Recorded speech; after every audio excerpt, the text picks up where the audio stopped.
పరిశ్రమలు ప్రజల భద్రతకు ప్రాధాన్యం ఇవ్వాలని రాష్ట్ర ముఖ్యమంత్రి చంద్రబాబు నాయుడు పేర్కొన్నారు.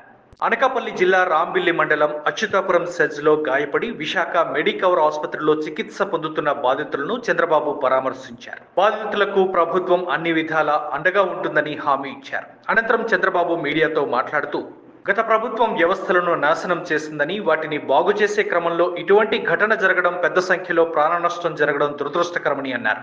ఏది ఏమైనా మృతుల కుటుంబాలను, క్షతగాత్రులను తమ ప్రభుత్వం ఆదుకుంటుందన్నారు. మృతుడి కుటుంబానికి ₹1 కోటి, తీవ్రంగా గాయపడిన వారికి 50 లక్షలు, పాక్షికంగా గాయపడ్డ వారికి 25 లక్షల రూపాయల చొప్పున ఎక్స్గ్రేషియా అందిస్తామన్నారు. క్షతగాత్రుల వైద్యానికి ఎంత ఖర్చైనా చేస్తామన్న చంద్రబాబు, అవసరమైతే ప్లాస్టిక్ సర్జరీ చేయించి మరలా వారు యథావిధిగా జీవన విధానాన్ని కొనసాగించేలా చర్యలు చేపడతామన్నారు. అదేవిధంగా రెడ్ కేటగిరీ ఇండస్ట్రీస్ పై హై లెవెల్ ఎంక్వైరీ వేస్తున్నట్లు చంద్రబాబు స్పష్టం చేశారు. 57% పన్ను ఉంది.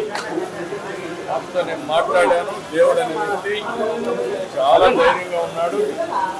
నేను డాక్టర్స్ ఒకటే చెప్పాను, ఇప్పటి నుంచి అన్ని రోజులైనా పర్వాలేదు, బెస్ట్ ట్రీట్మెంట్ ఏదైతే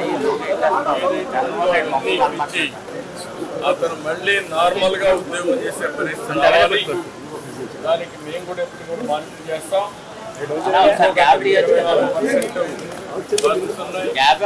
ఇంకొక అతనికి 17% ఉన్నాయి, ఇంకొక అతనికి 10% ఉన్నాయి.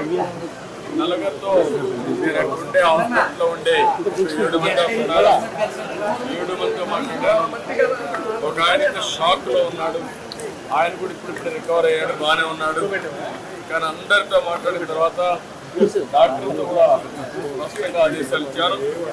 ఎట్టి పరిస్థితుల్లో బెస్ట్ సూపర్ స్పెషాలిటీ బట్టి ఇక్కడ ప్లాస్టిక్ సర్జరీ కూడా చేసి ఎక్కడ కూడా చిన్న స్కార్ కనపడకుండా చేసే బాధ్యత తీసుకోమన్నారు. అన్ని విధాలా మానిటర్ చేస్తున్నాం. జరిగింది చాలా దురదృష్టకరమైన సంఘటన. దీనికోసం చనిపోయిన ₹1 కోటి ఇస్తున్నాం. అదే సమయంలో సీరియస్గా ఇంజరీస్ జరిగిన వారికి 50 లక్షలు ఇస్తున్నాం. మైనర్ ఇంజరీస్ ఉంటే 25 లక్షలు ఇస్తున్నాం. ఏ మాత్రం కూడా ఎవ్వరికి ఇబ్బంది లేకుండా ఆ కుటుంబాలను ఆదుకునే బాధ్యత కూడా తీసుకుంటాం. విశాఖపట్నం నాకు మనసుకు దగ్గరైన సిటీ.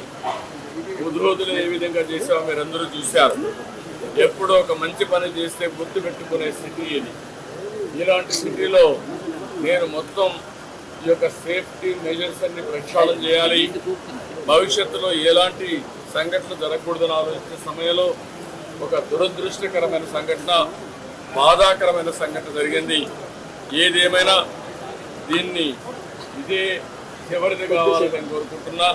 నేను అన్ని విషయాలు మళ్ళీ అక్కడ నేను మాట్లాడతాను. ఇక్కడ చూసిన తర్వాత, పేషెంట్లందరినీ చూసిన తర్వాత తొందరలో రికవర్ అవుతారని ఒక ఆశాభావం వాళ్ళు చూస్తే వచ్చింది.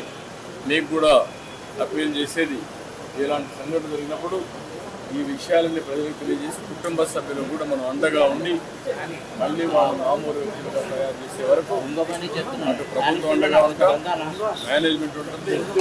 మేనేజ్మెంట్ జరిగిన అవకతవకలు కూడా అన్ని కూడా అధ్యయనం చేస్తున్నాం. అది సెపరేట్గా డీల్ చేస్తాం.